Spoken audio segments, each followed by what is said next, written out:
Hey guys, in this video I'm going to talk about doing what you really want to do. So I'm Daniel Norton, photographer here in New York. I talk about philosophy of photography, about technique, and if you're interested in that kind of stuff, go ahead and subscribe.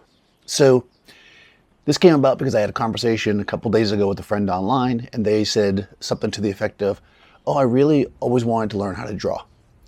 And at that point I was like, well, right now you're currently, unfortunately, they're laid off. They're basically home. I said, why don't you do it? You know, oh no, I can. I don't. Right. So then, you know, and not to, we got into a deeper conversation about that statement, right? Because I also make it, oh, I really want to. Oh, I really want to. But the reality is that maybe you don't really want to. You know, there's a lot of things in life that we think are cool. You know, like, I don't know, jumping out of an airplane or hiking to the top of a mountain or learning how to draw or being a photographer or whatever it might be, getting to the highest level in this video game, whatever it is, the thing that you might want to do, or write a book, right? There's lots of things that we kind of want to do, but then there's the things that we really want to do. And the thing is that a lot of times those things that we really want to do are more difficult than maybe we perceive them to be. It's the idea of, like, I used to talk about this idea that some people like the idea of being a photographer better than actually being a photographer. And that is 100% totally and completely fine. I think this is a good time that if there are things that we really want to do, that we can start to pursue them. Now, clearly, if one of the things you want to do is, you know, travel, that's something you can't do right now. I mean, that you're going to be restricted. But a lot of times, those things that people say they really want to do are things like learn another language, learn how to draw, write more, read more, you know, talk to friends more. And I'm granted you can't see them in person, but there's video conferencing software, there's texting, whatever. All that stuff is readily available. If you really want to do that, do it. And I know it's not easy. And I talked about in a previous video about kind of getting a good habit going.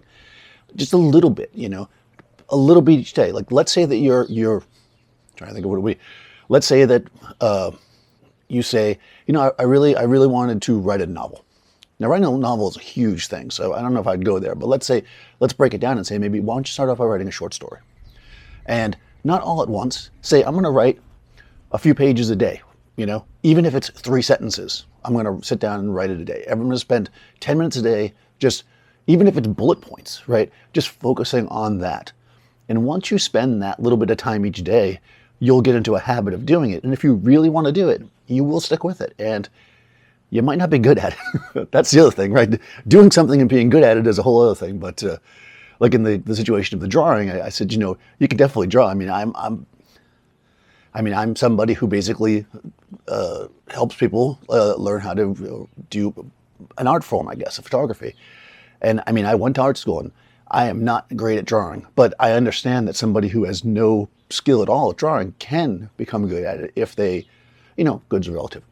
Maybe never excellent or a master, but good with work, you know.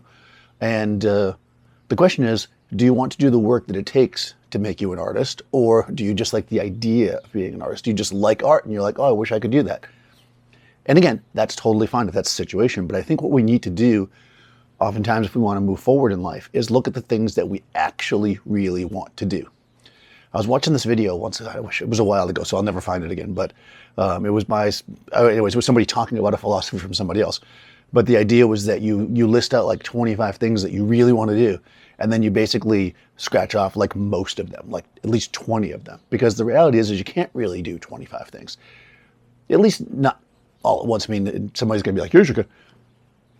If you really want to be good at something, if you really want it to succeed, you need to focus on that thing. Doesn't mean you abandon everything, but if I really want to be good at drawing, then I shouldn't draw one day, then write another day, then do photography the other day, then do something else another day, then do something else another day, then come back 10 days later and draw a little more. I need to focus on that drawing until I get into the point where I've got some skill going, you know, I'm working it. Then I can start adding other things to it. And a lot of times the little things that you learn on the way, because maybe your goal is I want to maybe write a graphic novel or a comic book, right? Well, then you need to be able to write, you need to be able to draw, you know, there's lots of things involved there. So those skills can come. And maybe you want to focus on the writing first, so you write up a really cool story, and then you basically have terribly drawn stick figures to illustrate it. I mean, there's plenty of really great comic strips that aren't like super detailed, beautiful, elaborate drawings. You know, they're more about the content. And there's other stuff that's just beautiful art. So, you know, both things can work, and you just have to decide what's more important to you. And same thing with photography. You know, maybe you want to do, you know, something super elaborate. Like you see something that David LaChapelle does, or like Joe McNally, where it's like super involved with 50,000 lights. But, right, 50,000 is exaggeration, but lots of lights, and you're like, I don't have those lights, so I can never do that. You know what though? Do what you can do with what you got, and which is what I always say. Start by being as creative as you can be with what's there. And then, over time, start adding more and more. Don't just jump into it thinking, I have to do this from the beginning. That's how we learn how to do the things we really want to do. And in the conversation, of course, I am guilty of this. I mean, there's plenty of things I say, I really want to do that, and I don't do it. So I'm not saying that you know, that I don't do it too. I'm clearly just like everybody else. There's plenty of little projects that I'm sitting here. Oh, no, diesel truck. That's a loud one.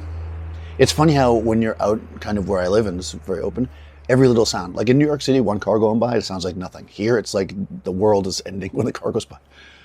Anyways, I have all these little miniatures for miniature gaming that I bought because I was like, oh man, I really want to paint miniatures. It's so cool. Yeah, I got them in August. They're still in the box. So maybe I'll make a point of spending a few minutes a day trying to get those miniatures going. Maybe that'll be my thing that I'm going to do. What's your thing? Like, what's something that you think you really want to do, or something that you've put off and you're not doing it because it was too hard or you didn't have the time or whatever? What are those things, and what do you think you can do as steps to kind of move towards them now? Like, that's what we're going to talk about here. What can we do to move forward? It doesn't have to be photography, but of course, if it's photography related, that's also good. You know, being that's the focus here. But it could be anything, because I think all these habits actually help you everywhere in life.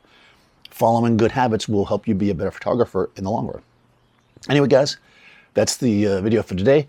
If there's anything else you guys want me to talk about, let me know. I have got some requests from people to say, can you turn me on to different photographers? I don't look at much photography, so I don't know that many photographers, like famous ones that I could be like, oh, this guy's the master of blah, blah. It's just not the thing I do. So, but you know, I'll ask around.